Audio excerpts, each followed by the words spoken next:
And I answered this question on Monday. We spent about 30 minutes on this, almost 30 minutes, roughly 30 minutes on this particular issue. And I'm just going to reiterate what I said on Air Force One to your colleagues when I did the gaggle. And look, if you look at his statement, it's pretty comprehensive. The statement that he put out on Sunday when he made this decision to pardon his son, Hunter Biden. It's in his own voice. I think it takes you through his thinking. And he did. He wrestled with this. And again, he said in his statement, in his own voice, that he made that decision this past weekend. And the fact is, when you think about how the president got to this decision, circumstances have changed. They have.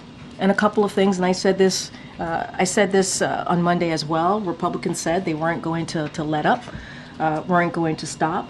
Recently announced Trump appointees for law enforcement have said on the campaign that they were out for retribution, and I think we should believe their words, right? We should believe what they say.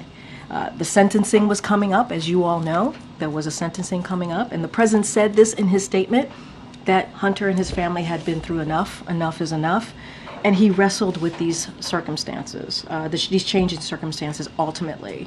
And the combination of that, the president changing his mind and issuing, certainly led to the president changing his mind and issuing this pardon. And one thing that I do want to point to, which I think is important, is what Congressman James Clyburn said when he was interviewed. He said, "I am absolutely okay with it. I don't know how many people urge him to do so, but I did."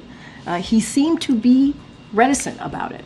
This is what Clyburn said when he spoke to the president 2 weeks ago. But I emphasized, continuing his quote, emphasized the fact that we as fathers have obligations to our children. So that was a conversation that the congressman himself had with the president two weeks ago, said that the president was reticent when he encouraged the president to do so. And this weekend, he thought about it and he weighed, it was not an easy decision to come to, and he put out a comprehensive statement, and I would certainly, offer that up to folks out there who are wondering. I would say, please read the president's response to this in full. I'm sure my colleagues have a few follow-ups, just very specifically. It's not only colleagues who watch this. There's also the American people. Exactly. So to be fair, and they were right? told by you in July that this would not happen, and it did. Do you, I'm saying, asking you for yourself, not the president's statement, but for yourself. Do you feel like you are owed an apology by the president? Do you owe an apology to the American people? See, I just laid out the president's thinking. The president laid it out himself in his own words. He did. He laid out how he wrestled with this decision. He said in his statement, as a president, as a father, he talked about how difficult it was to make this decision. He thought about it this weekend. He did. He thought about it this weekend. He wrestled with it. And there are some, factors, some real factors that he took into consideration. And that's why I keep saying folks should just take a look. Take a look. Read his statement. And I know what I said. I know what the president said. That is where we were at the time.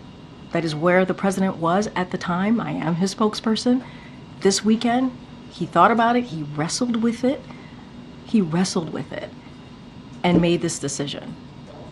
That's what I can tell the American people. Why should they have any confidence in anything else? I think the American people understand, and I think they understand how difficult this decision would be. And I would actually add, and I think it's important to note here as you're asking me these questions, important questions to ask, that there was a poll, a US Gov poll that came out, that some of you all reported on it, and it said 64% of the American people agree with the pardon. 64% of the American people. So we get a sense of where the American people are on this. Obviously it's one poll, but it gives you a little bit of insight. 64% is nothing to sneeze at. But again, the president talked about this, his own words. He said this weekend he wrestled with this. This weekend he thought about this, and he made this decision. And let's not forget, we can't also forget what some of the legal experts and former prosecutors have all agreed on, many across the country.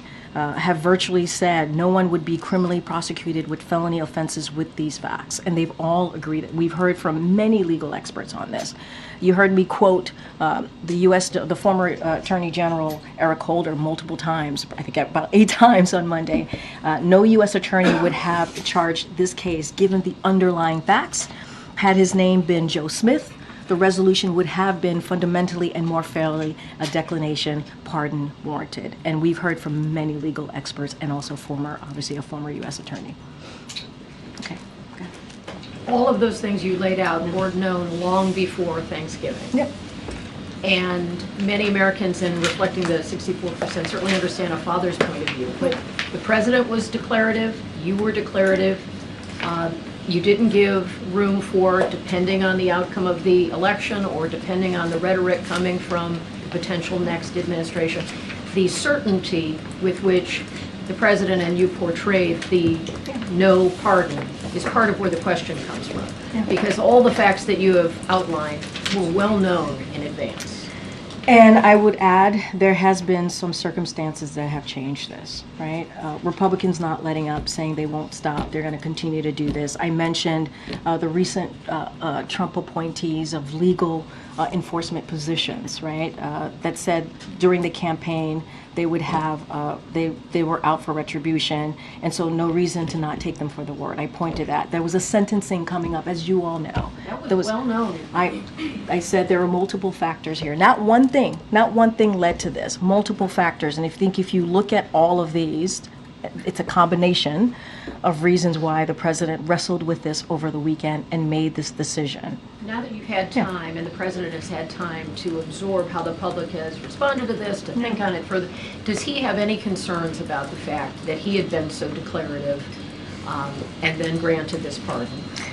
It's clearly done, and many Americans understand as a father how he would do that. But does he have concern about his credibility or the impact it might have on future pardons? So, and I will also say, just to bring up Clyburn again, because I think it's important, right? Because you were asking me what we said over the summer. Clyburn spoke to the president 2 weeks ago, and the president, he said, this is Clyburn's words, the president was reticent when he tried to encourage him to pardon Hunter Biden, and I think that is his son, obviously, and I think that's important to note.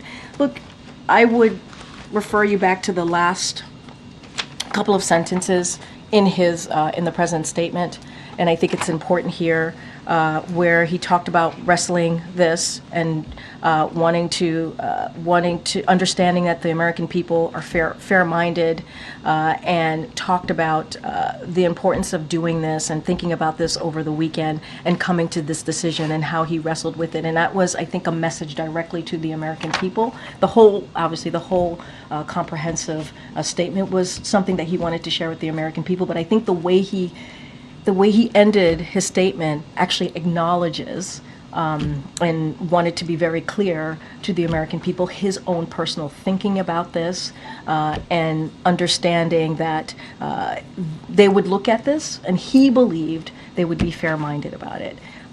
And this was not easy for the president. It wasn't. Because you all mentioned the statements that we have made over the summer. So obviously this wasn't easy to come to this decision. He could have reserved the right to consider it later. And when he's that declarative as the President of the United States, that's where it carries weight. No, I understand. And Kelly, you know this president. You followed him during his vice presidency, right? You have covered him. When he's asked a question directly, he answers it directly. So we are where we are. So does he regret that he had misled the public about what would eventually happen? Look, what I will say is he laid out his thought process. He talked about the underlying facts of the case. He thought it was very important. That was part of the first paragraph of his statement, wanting to explain and talking about the gun charges, right? Talking about the tax cases, and wanting to make sure that they understood, like, these types of things would not be a normal reason to prosecute, right? Virtually no one would be criminally prosecuted with felony offenses with these facts. Whether it's absent aggravated factors, similar charges are rarely brought. When you think about gun charges, the tax cases, such as Hunter's, when taxes are repaid with penalties, are rarely criminally charged. They are handled civilly, and these are the things that the legal experts also agreed with him on, and so he wanted to lay that out for the American people as well. And I, don't have anything else beyond what the president laid out his thinking in his written statement, in his words. I just don't have anything beyond that. Okay. The president has also faced real swift criticism from members of his own party around this part. The Democrats have called it a setback, a mistake, said that they're worried Republicans will use this against Democrats in the future. Has the president felt the need to respond directly to any of his Democratic colleagues around their criticism of this move? So look, what the president is going to focus on, and you've heard us say this, is running through the tape. He's going to focus on the American people. He's going to continue to deliver historic progress every day. That's going to be his focus. And if you think about his legacy more broadly, it includes getting us out of COVID. It includes bringing the economy back. It includes beating Big Pharma. It includes making sure that we had an infrastructure investment that we're able to do in a bipartisan way. We're talking about not just actions that the president has taken that people are going to feel today, but for generations to come. And so that's going to be his focus.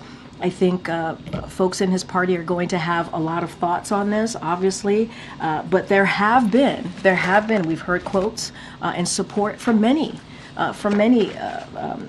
elected officials. I just mentioned Jim Clyburn. There was Senator Dick Durbin. He said it's a right given to the president, a power given to him under the Constitution, and Joe Biden is using it in a very humane way. I think Hunter Biden has been exploited for political purposes. It's not the first time. It won't be the last time in American history, but I can certainly understand Joe Biden standing up and saying that he wants to protect his son. Nancy Pelosi, when she was asked about this particular issue, she said, "I support the president." Representative Jasmine Crockett, I think that it was the right move. And there's been others who have, in the Democratic Party, part of the leadership, and others who have supported this president in his decision.